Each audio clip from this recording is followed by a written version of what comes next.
Okay, so welcome back to another video, and in this lesson we're going to go over chapters 8.3 for testing hypothesis. Hypothesis testing. You may have noticed that my face isn't moving on the bottom right side of the screen, and that is because when I first recorded this, my mic was off the whole time and I didn't even know. Normally I pay attention to something like that. This has never happened, but fear not. So I'm going to do a voiceover over my own video. And so let's go ahead and begin. Sorry about that. Um, so basically, in this problem, you see that they actually gave us some data to work with. But the question is asking what requirements must be satisfied and to select all that apply. So you're going to need a couple of criteria to be satisfied in order to do these kinds of tests. Basically, you want to make sure that the sample size is greater than 30. You can see that the question says we have 12 different video games showing violence, showing that violence were observed. And you only have to click on these two things. The sample observations must be a simple random sample, and the sample size must be greater than 30. You don't have to worry about the other two. And that's basically it. So if you see this question, go ahead and select those two. Yeah, this data set is kind of weird anyway. Like we have zeros everywhere. We have a pretty high number, like 541. That's really the main part of this. Are the requirements satisfied for this particular set of data? The answer is no. And it's because of the two criteria listed above. So you can see where it says is not greater than 30. They didn't tell us whether or not it's from a normally distributed population. So we have no real knowledge of it being a simple random. They really didn't give us that much information. So that's why this answer is A. All right, let's keep on going. So what does degree of freedom denote? You see, I even said it. Degrees of freedom. DF stands for degrees of freedom. And yeah, that DF, degrees of freedom. So that's pretty much it. This is so weird. But anyway, and this is the most easiest math computation ever, because the degrees of freedom is just your sample size minus 1. So it's 15 minus 1, and that's how we get the 14. So it says 15 different video games were showing drug use. 15 is your sample size, so you do your sample size minus 1, and that's how you get the 14.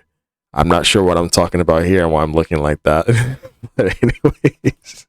All right, next question. Okay, so over here, now we're going to get to the real good stuff. So we're testing claims. It says tested claims that the weights of quarters made after 1964 has a mean equal to 5.6. Okay, for the symbolic notation, you notice that the claim actually says that it is equal to 5.67, and that's why we're going to use the cannot equal to portion, and the HO will always be equal to. Now we're going to find the test statistic. So we're going to use we would have used our calculator, and I didn't realize this during the first recording, but they gave us the test statistic right then and there. Let's see how long it takes for me to realize that. Yeah, I'm sitting there still going on. Yeah, you would go to t-test for these questions in 8.3. And as opposed to the one prop z test from the last chapter. And I'm sitting here looking, and like it looks like I finally found it. Yeah, there it is. Okay, so right where it says t equals negative 2.764, that is our test statistic. And we're basically going to just copy and paste that value. And they're also asking us to find the p-value, and we're going to get the p-value from the test statistic. But while we're here, we're going to go ahead and put negative 2.76 right in there. So let's see. Let me go ahead and type it in. I got to get a better camera. It's weird. This is actually kind of fun. Okay, so it's fun to look at. So the p-value depends on your test statistic, and this is a two-tailed test.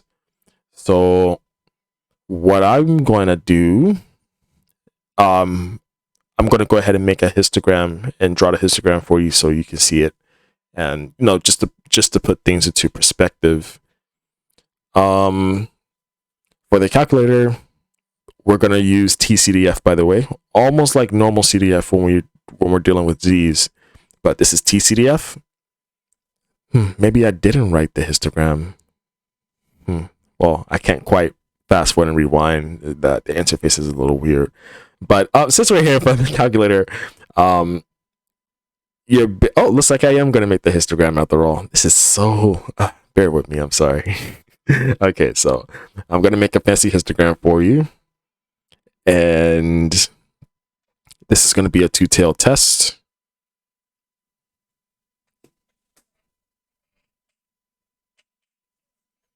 And yes, you can see I'm making my fancy little histogram. We're going to put two tails on it. And we're going to put the negative 2.76 on the left because it's a negative value. And that should be t equals, yeah, there we go. It's almost like I'm reading my own mind. Okay, on the right-hand side, we're technically going to have positive 2.76 because of symmetry. If you have a negative value on your left, you're going to have the same value on your right with equal area. So this right here, both of those combined together will give you the p-value. So if you find the shaded region on the left-hand side, you're going to have to add it to the right-hand side so you can get your total p-value.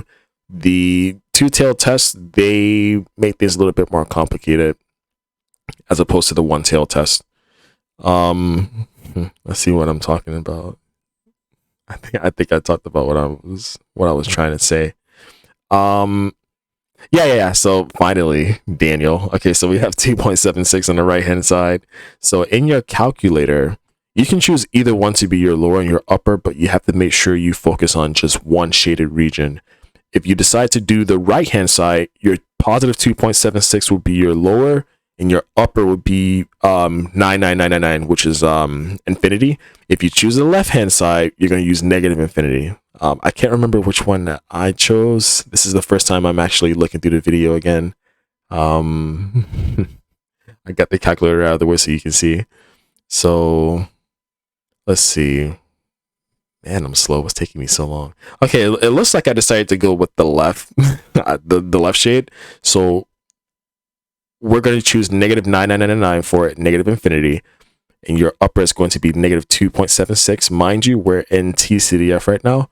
Our degrees of freedom is going to be your sample size, which is 32 minus 1. So that's how we get the 31.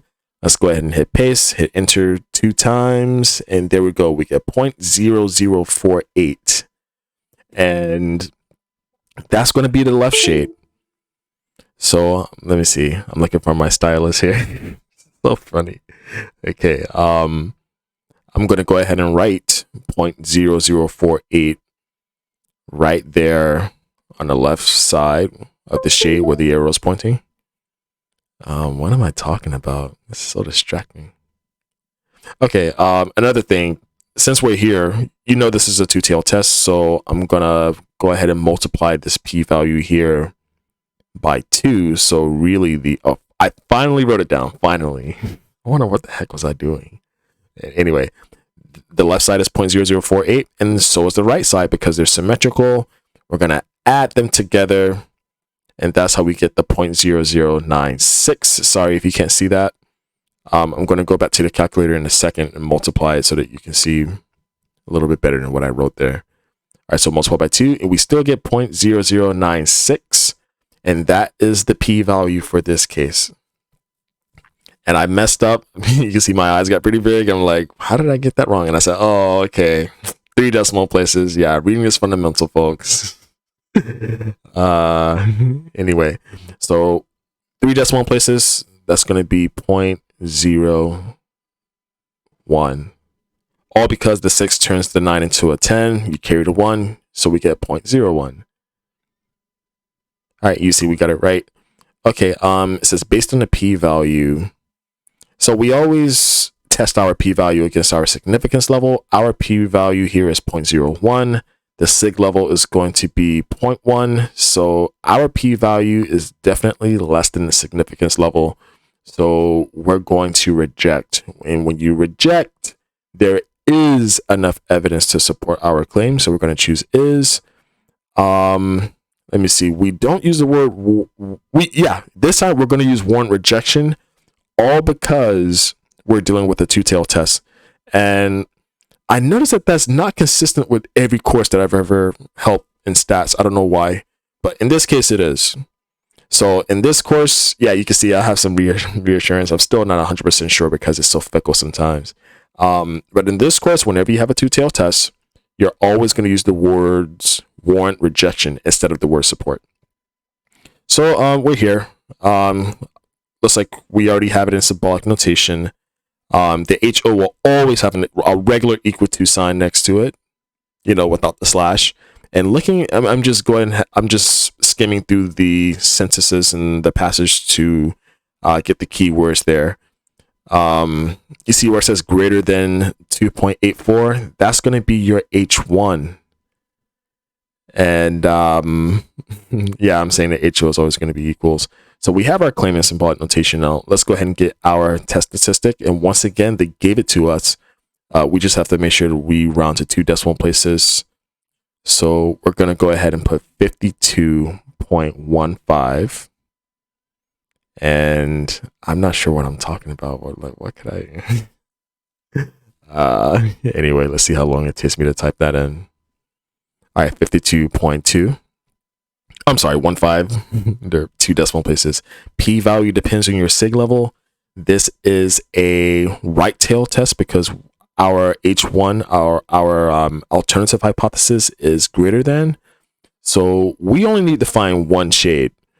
And let's see, do I go back and make a histogram so you guys can visualize? I hope I do soon. It seems like something that Dan would do. Anyway, let's see how long it takes me to determine that. This is a right tail test. Remember, our p-value depends on our test statistic. Yeah, looks like I am generous enough to make a brand new fresh histogram for you guys.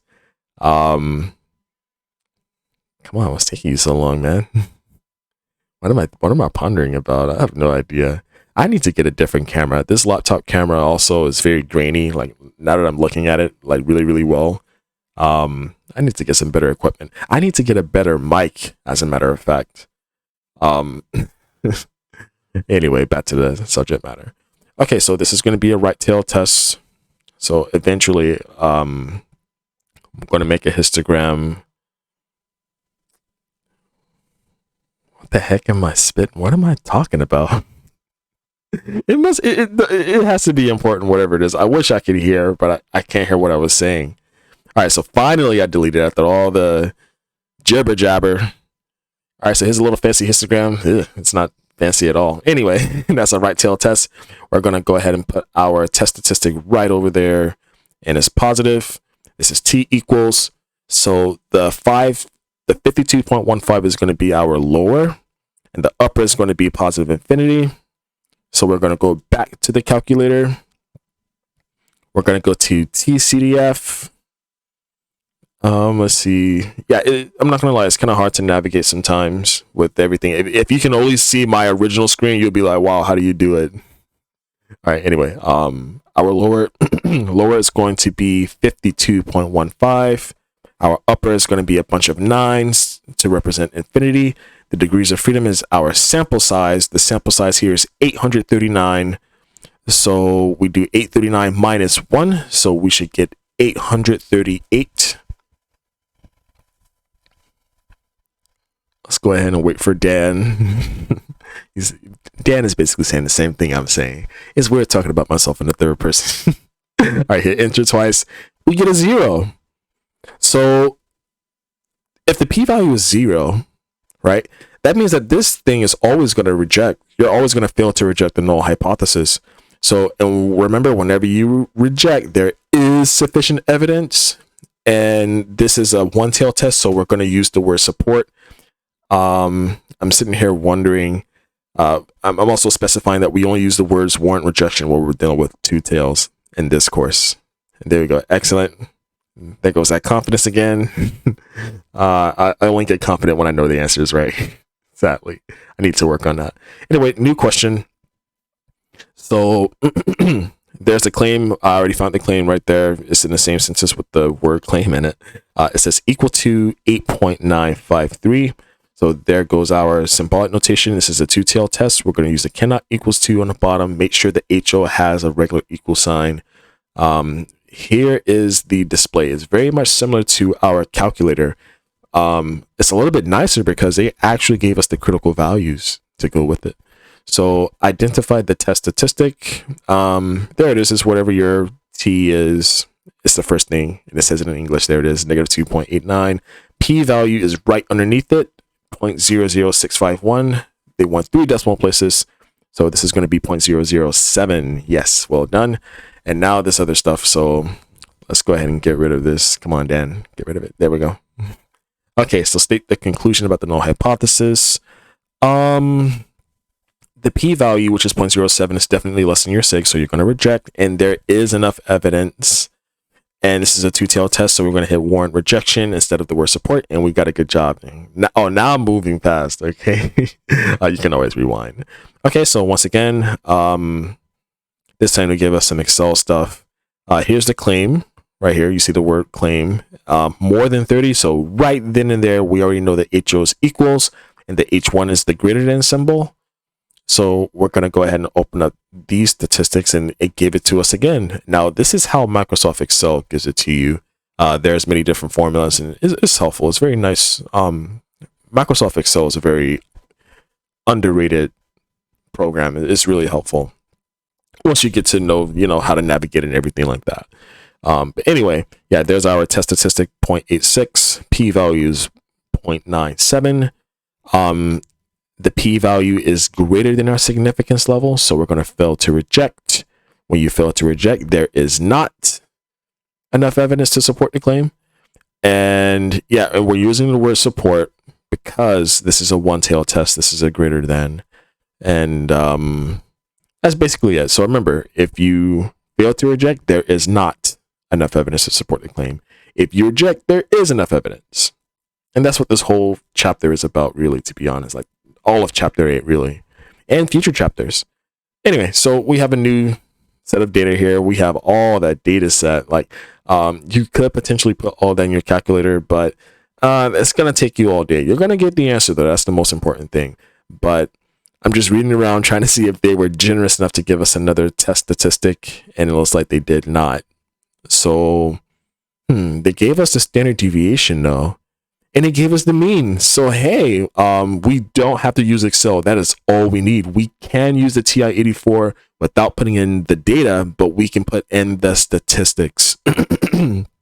Also, keep in mind that we have a 0.10 significance level to work with. And we're pretty much ready to go. As for the symbolic notation, they said greater than 120. So that's what we're going to put, greater than 120 for your H1.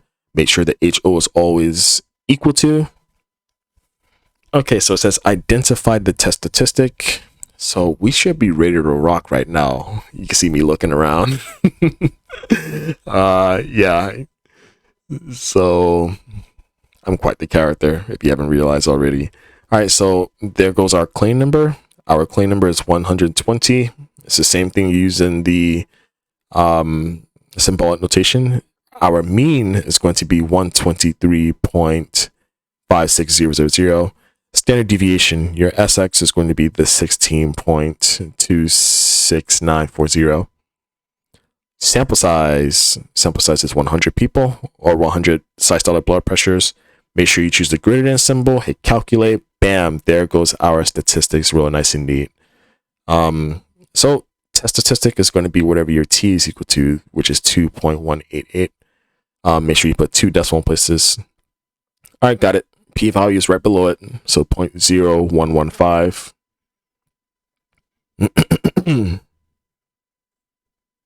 Or I'm sorry, 3 decimals is 0.016. Yeah. Okay. The p-value is less than 0.1, so this is going to be a reject. When you reject, there is enough evidence to support the claim, and we're going to use the word support because we don't have a two-tailed test. All right, and that's it. Moving right along. Okay, and you see this has already been completed. Same deal. They gave us the standard deviation. They gave us the mean. The claim number, it says equal to 3.75. So we're going to choose this guy right here. We have H1 as the cannot equal to sign, and HO always has a regular equal to sign. I can't stress that enough. Determine the test statistic. We're going to get in like 2 seconds. So let's go ahead and go to stats. We're going to go to tests, t-tests, and we're going to go to statistics because we have the mean and standard deviation. Put your claim number in there, 3.75. X bar is going to be 3.67. Standard deviation is 0.65. Sample size 98. We're choosing the cannot equal to button because the claim set is equal to. Hit calculate, bam, there it is. Test statistic is, and you can see it's off just by a little bit. They have negative 1.23 because I did this by hand. Your calculator is going to have negative 1.22, which is not too different from negative 1.23. They have a margin of error in which they go by. So don't worry. If it's off by one number, they know. They realize it's within the realm of possibilities, so to speak. All right. So if you're off by a number, they know. They know statistics is really based on rounding and stuff like that. All right. P-value is right below it, which is the same, 0.226. And the p-value here is greater than our sig level, so we're going to fail to reject. There is not enough evidence. And as for this last portion right here, you know, the analyzation is a little, I'm always thrown off by it. Basically, if it agrees, like if you fail to reject and there's not enough evidence, you're going to have to dismiss their claim. And that's why this is not correct in this case. So do your best to answer those little analytical problems. Okay, next. Let's go ahead and identify we have the standard deviation and the mean again. So this is great. We can jump right into the test statistic. Symbolic notation says less than 6. So we already have it there. You plug everything in, you do stats, tests, and everything. You get the p-value. The p-value is definitely less than your sig, so you're going to reject. There is sufficient evidence. And as for this last part right here, we actually agree with what they're saying. The claim actually ended up being true. So we choose the less than because we just proved it correct. All right, anyway, same thing here.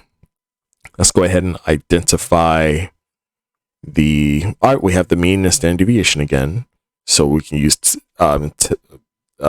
t-test. We have the claim number. It says equal to 12 ounces. So they didn't use the word less than, they didn't use the word greater than. So we're going to use the equal to. So we have the symbolic notation. Once you do the test statistic stuff, you know, you get 11.42. We get the p-value right below it. The p-value is less than our sig level. So we're going to reject. Whenever you reject, there is enough evidence. This is a two-tailed test. So we're going to say warrant rejection. As for this last part, yeah, it does not appear that we are being cheated because we actually proved it to be true. As for this last part, you can see me pondering. I'm like, okay, I just get the subject matter, and this particular question, just memorize the question and put exactly the same thing. It's almost like you're cheating, but it's not really.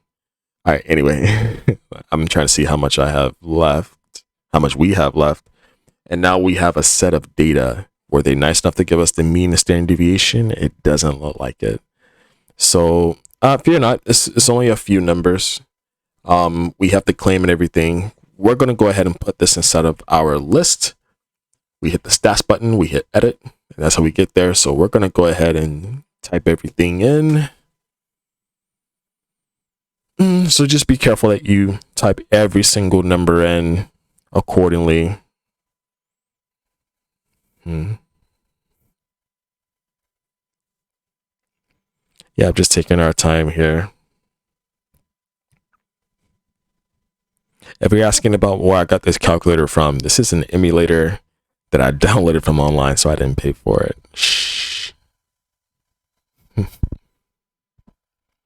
it works very well. You can use any emulator you want. It's not going to be helpful for your test because you can't just have another window open, but it comes in handy. All right, so we go to stats, we go to t-test, and this time we have a set of data. So we're going to go ahead and hit the left arrow so we can highlight data. And we're going to make sure our claim number is in there. The claim number in this case is going to be 14. So let's go ahead and type in 14. All right, come on, Dan. Anytime now, Dan. Type in 14. Okay, the list that we use is L1. Make sure your frequency is 1. We're going to use the same symbol, which is the less than symbol. We're going to hit calculate and enter, and there it is right there. Everything that we need. So the test statistic is your t equals, and 2 decimal places, -1.44. Got it. All right, p-value is going to be 3 decimal places, 0.091. Okay, and now your your p-value is greater than your sig level this time. 0.09 is greater than 0.01, so we're going to fail to reject. Whenever you fail to reject, there is not. And we're going to use the word support because it's a one-tail test. And fantastic. Moving right along. We're almost done. All right, so let me see. What are the hypotheses? Okay, so we're looking at the claim number again. You want to find the word claim and or keywords like less than and greater than, and that's usually the key indicator. So you what am I talking about here? Why am I looking off to the side? Anyway. All right, looks like I'm ready to just put the stuff in. All right, go ahead and clear this whole list by hitting clear. Going up to L1 and hit clear. Do not hit delete. You'll delete your whole list. Hit the clear button, okay? And we're just going to put in all these sets of data. And we're going to run another t-test.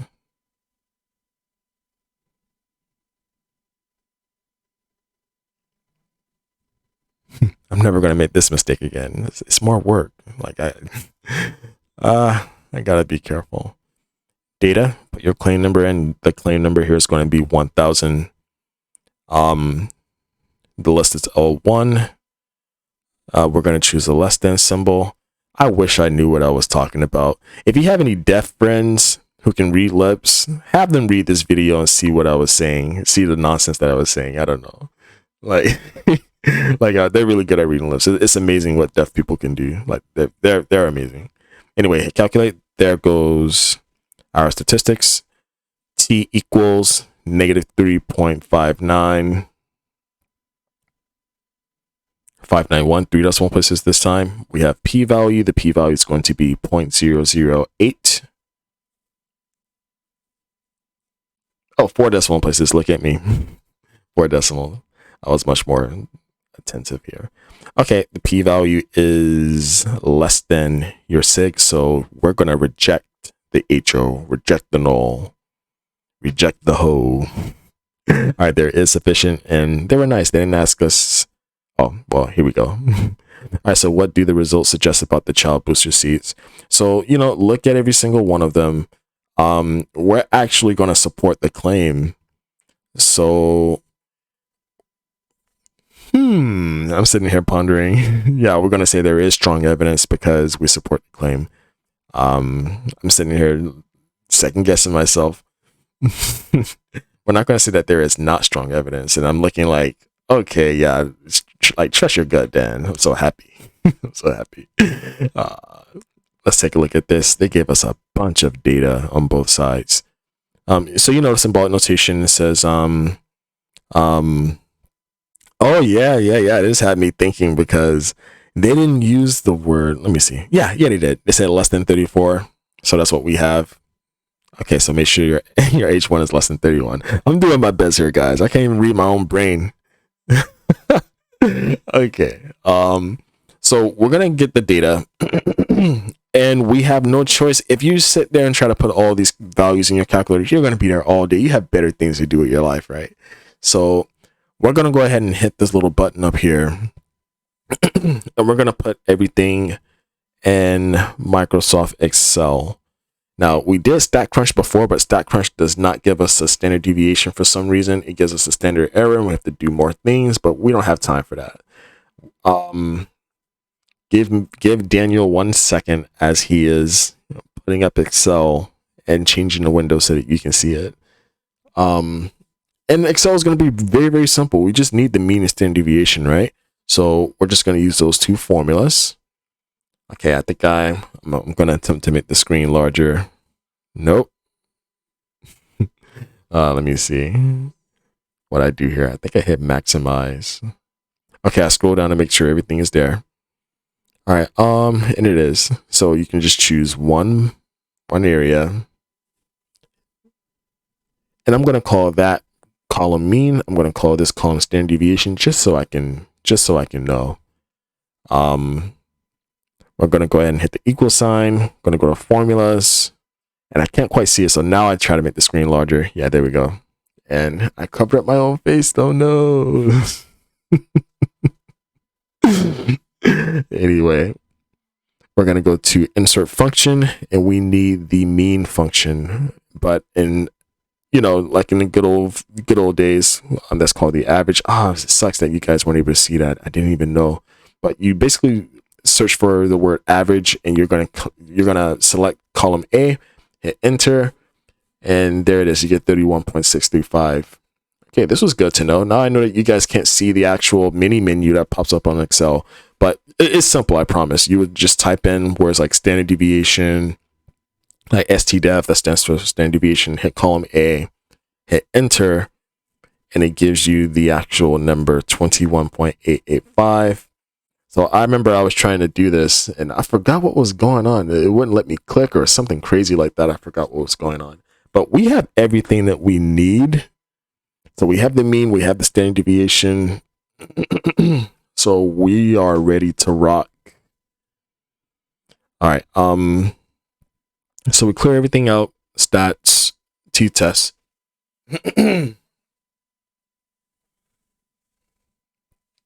We have actual statistics now. Let's put our claim number in there. And I go back to see what the claim number is. I exit out from here. Claim number is 34. So let's go ahead and type in 34.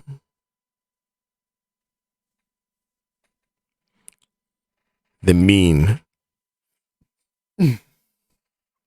I forgot what the mean was, but I'm sitting here fumbling through it. You guys saw what the mean was when we found it in Excel, right?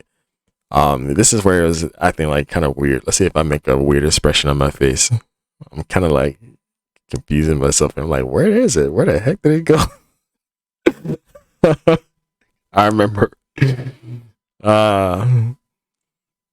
I'm sitting there looking crazy. I'm like, what the heck happened to it? And I remember I clicked somewhere, and then it took away the standard deviation. So I'm sitting here just like kicking myself right now.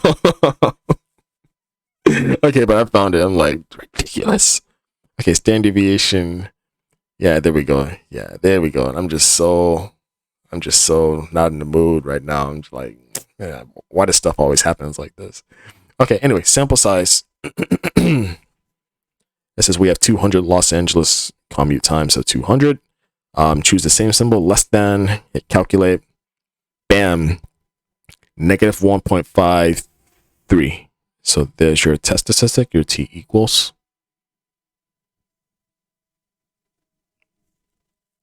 All right, nice work. P-value is right below it. We get 0.0640, so 3 decimal places. 0.064. Yep. Okay, the p-value is, let's see, our significance level is 0.1, so it's less than, so we reject. There is, and we have a one tail, so we use the word support, and it's like clockwork. So once you get your hands on that mean and standard deviation, you're ready to put it inside your calculator.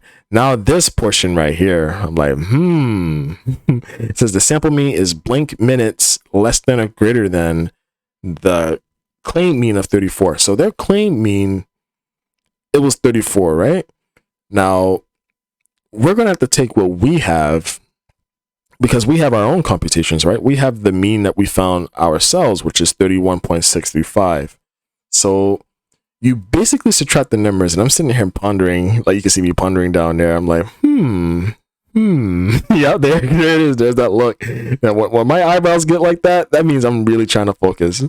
And so definitely the mean was less than what they had. We had a mean of 31.635, so it's definitely less. So I chose less than. And we're gonna go ahead and subtract the two so we can get what the actual difference is, and we're gonna put that in. So we take 34 minus the mean that we got, which is 31.65. We get 2.365. So that's the difference between them. And when you put this answer in, it says, if you look to the bottom left, it says round to 1 decimal place. So we get 2.4. And right here, I'm still not 100% sure if I'm going to get it. Now, as for, is it statistically significant? If you remember from, you see me thinking, if you remember from way back then, get this fool.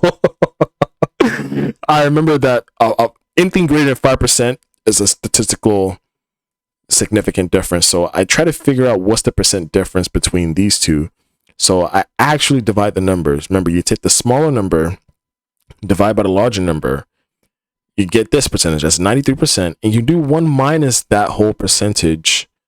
And so we get about a 7% difference, which is more than 5%. So I'm like, I'm going to say it is because it's greater than 5%. And look at my face. I'm like, well, I can't believe I got it. What? I'm the man. I was like, wait, you know what? I'm not really the man because I was guessing, but look at me. This is what mathematics is all about. Because I'm just like, I'm freaking feeling myself right now, but I need more confidence. And I'm just so happy about this. And that's really all you have to worry about for 8.3. Yeah, I'm happy. I'm always happy when I get questions right. Anyway, for this one, which of the following is not a requirement for testing a claim about a population? Just memorize this. The population mean does not have to equal to 1. Okay, that's not a claim. Everything else greater than 30, simple random, standard deviation not being known. Yeah, this is this clockwork. Just memorize this question, and that'll be it for this video. Thank you so much for watching. Sorry about the mic cutting out. All right, take care.